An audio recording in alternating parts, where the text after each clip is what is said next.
It's an Arizona Fall League Thursday. I don't have an alliterative name for this.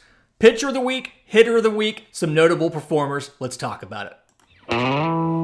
You are Locked On MLB Prospects, part of the Locked On Podcast Network. Your team every day.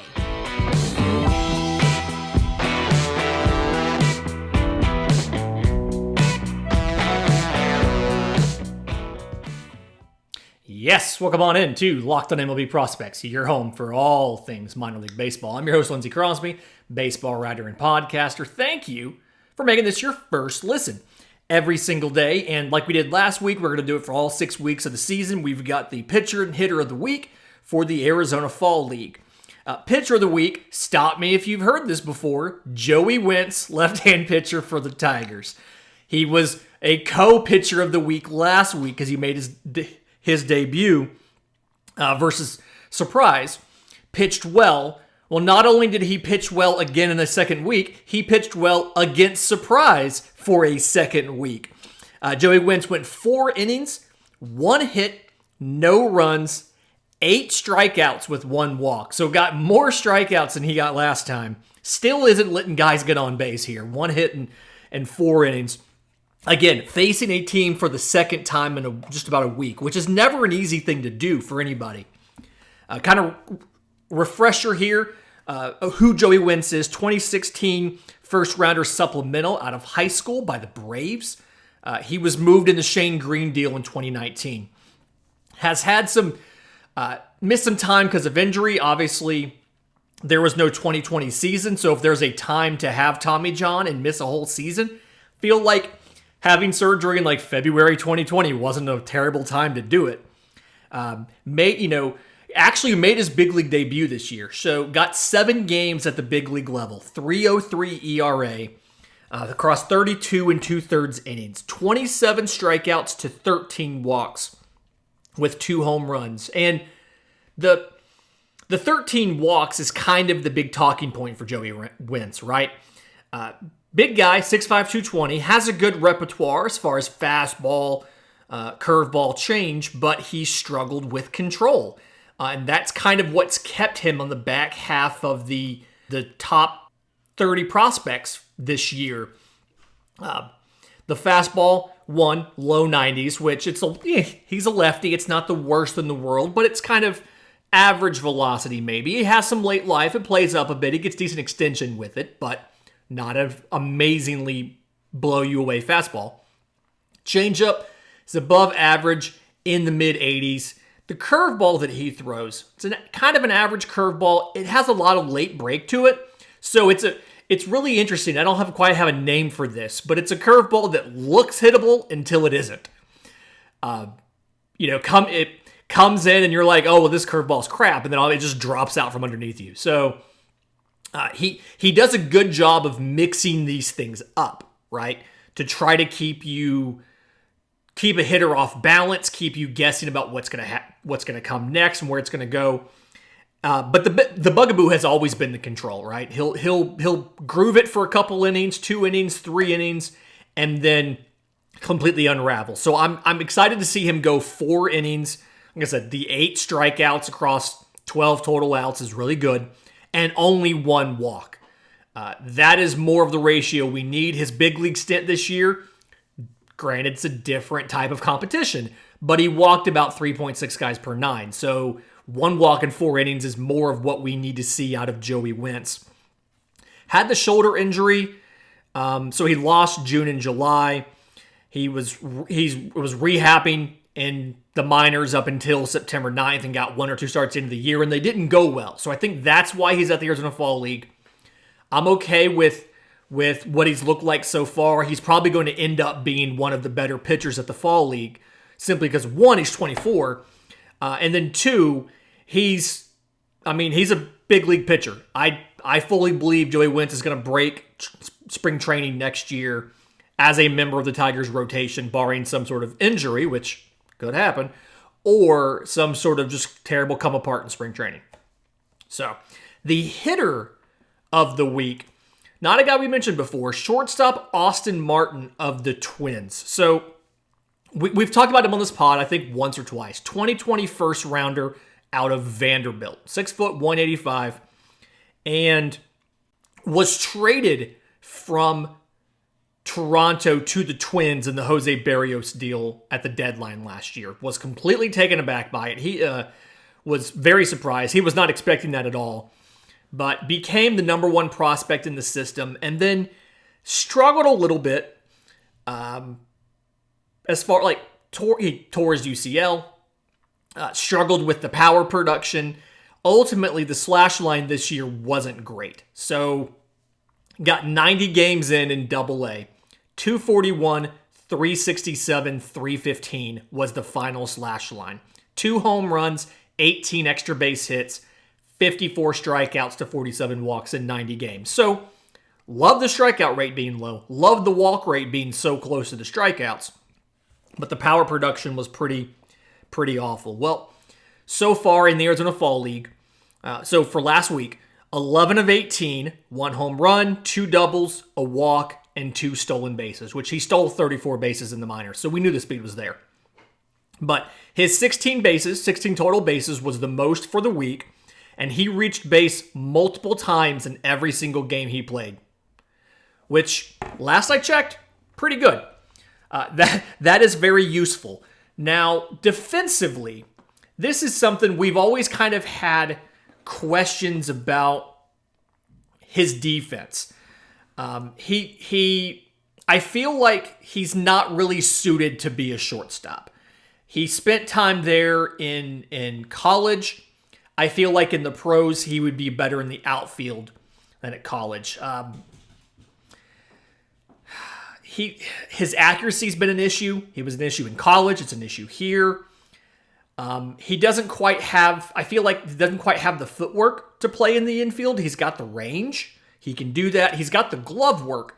I feel like it's just the stability of the base underneath him, the footwork. And so, obviously, there's some bit of that where the Twins agree with me.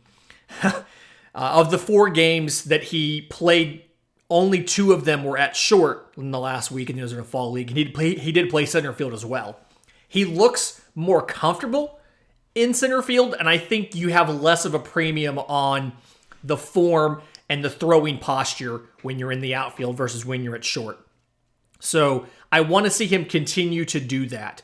I also want to see him obviously work on the power. We're trying to figure out where is the power going to end up. The hit tool is probably 60, 65 grade. The question is, can the power get to average? If the power can get to average, you're looking at a guy who absolutely could be a first division regular, an impact guy.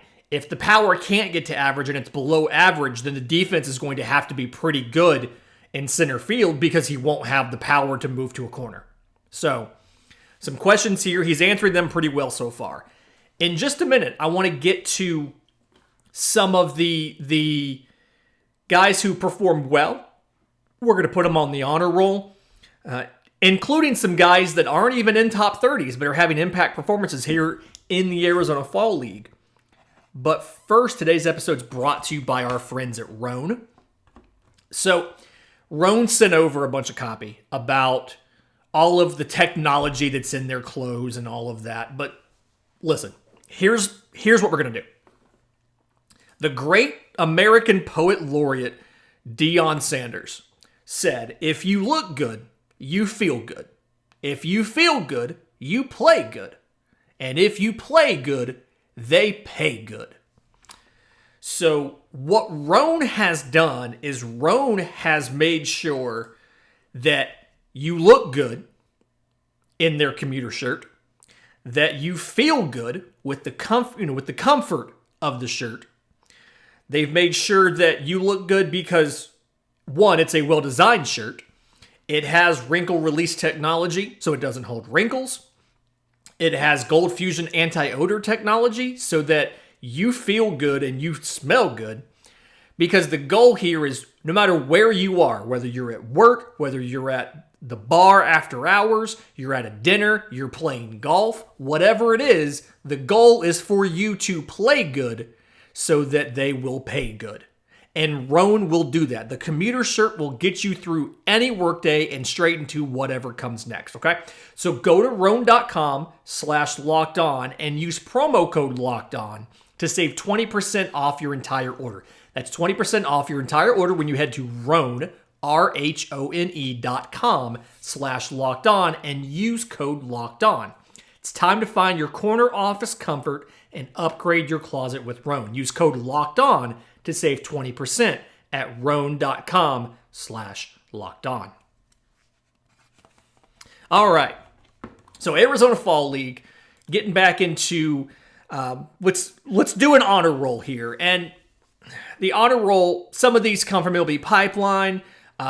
Keith Law of the Athletic just spent a week out there scouting some of these guys. We've got some interesting different views of these. Somebody that everybody's talking about is Matt Mervis, first baseman for the Cubs. So, kind of catch you up on Matt Mervis if it's been a minute. 2020 undrafted free agent out of Duke. Not that weird, only 5 rounds. A lot of guys were not drafted in 2020. 6 foot 225, so he's good size. Makes sense that he's at first. 137 games this year. This was his debut was this year. Between high A, double A, triple A, he played 137 total games. And his slash line, 309, 379, 605. 36 home runs, 78 extra base hits, and 107 strikeouts to 50 walks. Stole 2 bags, not that that matters, but stole 2 bases. So 4 games this week, 3 home runs. He's got 4, so he has the most home runs in all of the Arizona Fall League right now. Had 3 hits on October 13th. So has looked good. Is playing first perfectly fine. I didn't get a chance to watch a ton of it, so I can't tell you that he played exceptional defense or bad defense, but it's first base. At a certain point, the defense is that's the last thing we care about. Now, interestingly, Keith Law of The Athletic saw him while he was there and was not nearly as impressed as the rest of us have been. He said he saw all 3 of the homers. All 3 of them came off of a breaking ball that was hung by a righty. And he said, you're not likely to get a lot of those in the majors. And so, not quite sure how well that performance is going to translate into, the minors, and that's going to portend that he's going to do really well. So he had 36 home runs this year. Keith's kind of discounting some of that, says, he's very strong, but he doesn't have great bat speed, and he struggled with velocity middle in or just inside at all. And then even with average fastballs, couldn't do anything beyond popping them up. It's not a comp, but the projection in the piece that Keith Law of The Athletic put out for Matt Mervis was, he said, I see a role for him as a platoon first baseman or DH, like Daniel Vogelbach of the Mets, but not much beyond that. So definitely something we're going to watch for. Definitely something we're going to check out, and we're going to see what happens going forward with Matt Mervis. Another guy getting great marks and great reviews in the Arizona Fall League so far, TJ Rumfield of the Yankees. In the 4 games last week, 8 of 13, 1 home run, and 4 doubles. So kind of recap on him. 2021 12th rounder out of Virginia Tech by the Phillies, was traded in a completely minor league trade between the Phillies and the Yankees. 52 games this year, age 22 in high A, 284, 381, 411.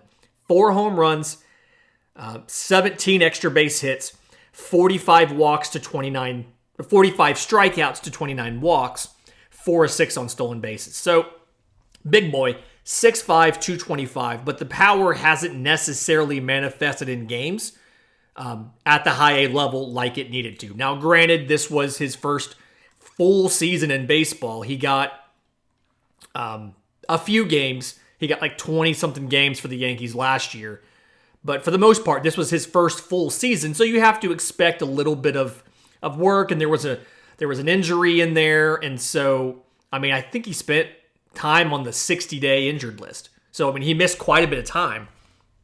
But you're looking for more power from TJ Rumfield. Well, like I said, 4 games, 8 of 13, home run, four doubles.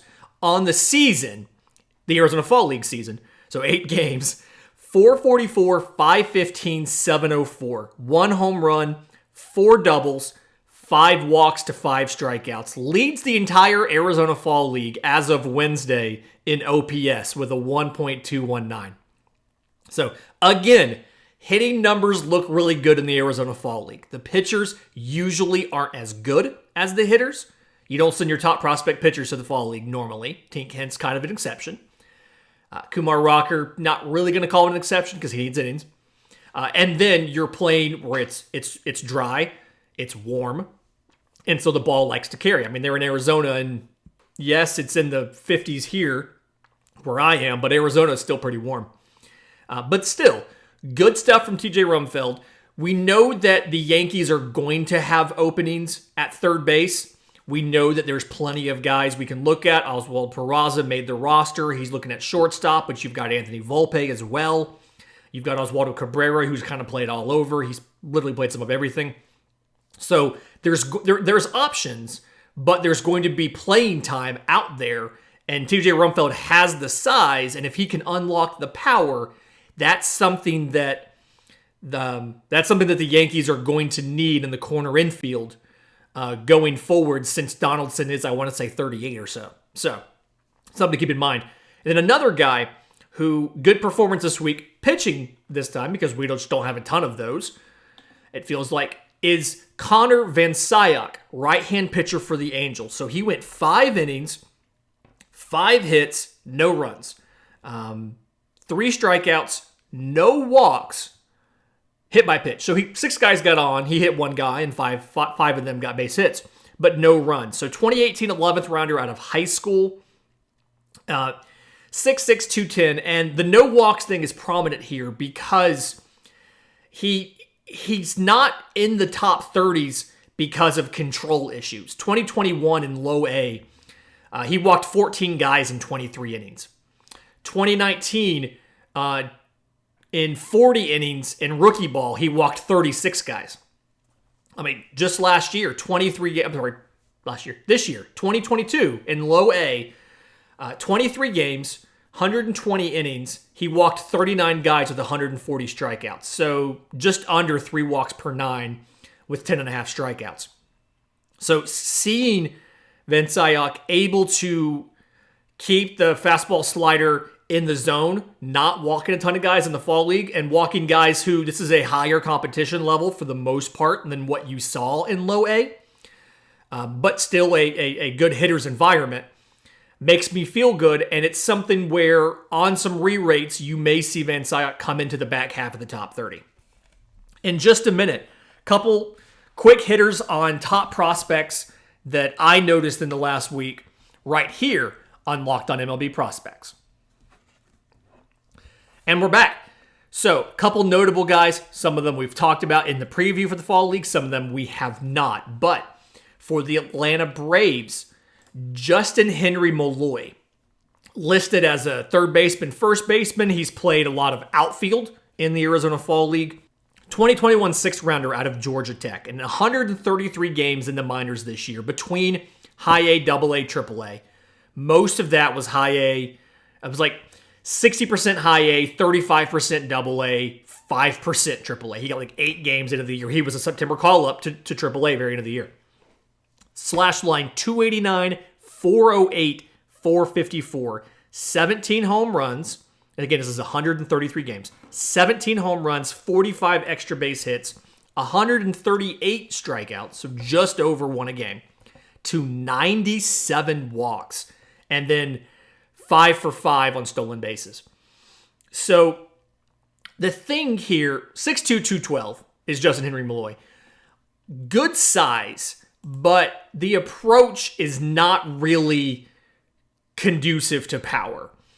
Like, he's got, I'd say, probably above average raw power. I remember watching him take batting practice at Georgia Tech, but for some reason, he rarely almost never chases, which is good.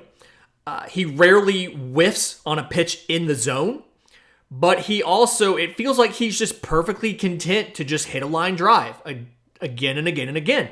I do think that as he continues to physically develop, and he's probably got a little bit left, a little bit of projection left, you're going to see some of those line drives become fly balls and the fly balls become home runs. I think he's going to kind of naturally settle into a little bit. But either way, it's an offensive profile that, while isn't ideal for something like a left field, can absolutely play. And if you think about the team that he's on, the Atlanta Braves have just about every position locked up long-term, except for shortstop, where Dansby Swanson's a free agent, and left field, where they've had Eddie Rosario. They've got the desecrated corpse of Marcell Ozuna. They've traded midseason for guys almost every year to find somebody to play left field. They got Robbie Grossman from Detroit this year, trying to figure out an option in left field. So Justyn-Henry Malloy may be that guy. He has an above-average arm. He's got solid actions. I don't quite think he's suited for third base. He might be a left fielder and your backup first baseman. Right now, your backup first baseman's Austin Riley. And so might be something where he spends some time in Double A to Triple A next year. He had an on base over 400 in Double A. So spends time in Triple A next year and gets called up partway through the season to give him a test in left field to see how things are going, to go along with Eddie Rosario and whoever else is out there. But been impressed what I've seen so far in these 11 games. 314, 467, 429, 4 extra base hits, no home runs. Again, it's not what he's trying to do, but 5 or 7 on stolen bases, 10 walks to 9 strikeouts, actually leading the Arizona Fall League in walks as of Wednesday morning. Another guy barely even played, but 2020 first rounder, number 2 overall pick, Heston Kjerstad of the Orioles. Draftee out of the University of Arkansas, 6'3", 205, and missed all of 2020 because everybody missed 2020, and then had myocarditis, inflammation of the heart, so he missed 2021. So dude hasn't played competitive baseball in like 27 months. And when he got out there into high A at age 23 into Aberdeen this year, you could tell he hadn't really played competitive baseball in 27 months. His slash line was 233, 312, 362. 3 home runs, 13 extra base hits in 43 games, 47 strikeouts to 16 walks. So didn't look fantastic, looked rusty. Now, in the Fall League, 11 games so far in the Fall League, 373, 396, 686. 4 home runs, tied for first in the league with, I believe it was with Matt Mervis. 8 extra base hits, and then 15 strikeouts to 2 walks. So his OPS, 9th in the league, 1.082. But it's something where when you watch him, he obviously is still rusty. He's struggling to pick up off speed out of the hand. He's struggling catching up to velo. And this is something I'm not super concerned about it. He just needs more reps. He needs to get back into he played 43 games in high A this year. And so he just needs to see quality pitching to get back into game shape. He still put up an on-base of almost 400 on the season because of the time he spent in low A Delmarva. He was too good for low A. Struggled a little bit at high A. And again, he needs to repeat some of this stuff. You'd hope that he'll get his timing back here. You can see him next year, high A to double A. Maybe even a chance at the end of the season to go to Triple A, and you're looking at a 24 call-up. Lawrence Butler of the A's. We've talked about him now, I feel like, more than I expected to when I went into this week. I feel like he's still struggling when you look at like the lefty breaking stuff. But other than that, Lawrence Butler has looked very good. I have been very impressed with what I have seen from Lawrence Butler. I want to say he's got 7 walks on the year, OPS of 1146 in the Fall League. His slash line's like 321, 432, 714. 2 home runs, 12 RBIs, 6 extra base hits, even stole 2 bases. So Lawrence Butler, other than the platoon issue of lefties with breaking stuff, has looked very good. The Reds Noelvi Marte. Been very impressed defensively with what I've seen. Now, offensively, I don't want you to freak out at the stats. Noelvi Marte, 219, 324, 313. Only one extra base hit. It was a home run, but only one extra base hit, 5 walks to 5 strikeouts, 1 for 1 on stolen bases. A couple things is, one, he has hit the ball very hard. His batting average on balls in play is like 231. Whereas a lot of these guys who are higher on the boards have batting averages on balls in play in the 3s and 4s. So I think part of it is small sample size, a little bit of fluky luck. He's been playing third base, and he's looked pretty good at third base. The arm plays absolutely at third base. He's looked really good, especially going to his left. So a question you always have for third basemen is, if they play too close to the line and coming off the line, getting there between them and the shortstop. He's been playing next to Matt McLain. Matt McLain has not looked great offensively or that good defensively either, but what can you do? But Noelvi Marte makes sense that you've got all of these shortstops in the system. We talked about there's so many guys. There's Elly De La Cruz. Obviously, there's Matt McLain. There's Noelvi Marte. There's so many options. They've played him some at third base. He looks like he might work out. There's other guys who Elly De La Cruz may move to the outfield. We don't know, but they want to let him try shortstop first. It's probably his, and if he doesn't stick with it, then there's always options like Jose Barrero or other guys who can play short for the Reds. And the last one, Masyn Winn of the Cardinals. Talked about him, obviously. You remember he hit 101 of the Futures game. So 10 games in, 360, 556, 480. Slugging so low because of lack of extra base hits. He's got 1 home run. That was like exit velo of like 96 or 97. So not hitting the ball super hard, but 11 walks to 4 strikeouts, 4 or 5 on stolen bases. They've played him some at second base, which seems like a complete waste of an arm, but I understand you have so many shortstops and only so many places to play them. So things like that happen. What can you do? Kind of a struggle. Either way, I want to look for him. The speed has absolutely played as far as watching him on the base paths, watching him in the field. The speed is legit. And so I feel good about where that is. He's close on home runs to Jordan Walker, which is more of an indictment of Walker than it is a celebration of Winn. But either way, that's neither here nor there. I may or may not have Jordan Walker in my total bases challenge with our friends at Prospects 1500, so I'm a little bitter about it. Great week this week. Farm Friday tomorrow. Reminder, if you have suggestions for the trade block, we're going to put those tweets up on Friday. That'll be a Tuesday show where we're matching prospects from one organization with big leaguers to be traded from another organization. If you have mailbag questions, send those into the show. I'm on Twitter at Crosby Baseball. Show's on Twitter at Locked On Farm, or you can email us, lockedonmlbprospects@gmail.com. Until tomorrow's show, this has been Locked On MLB Prospects.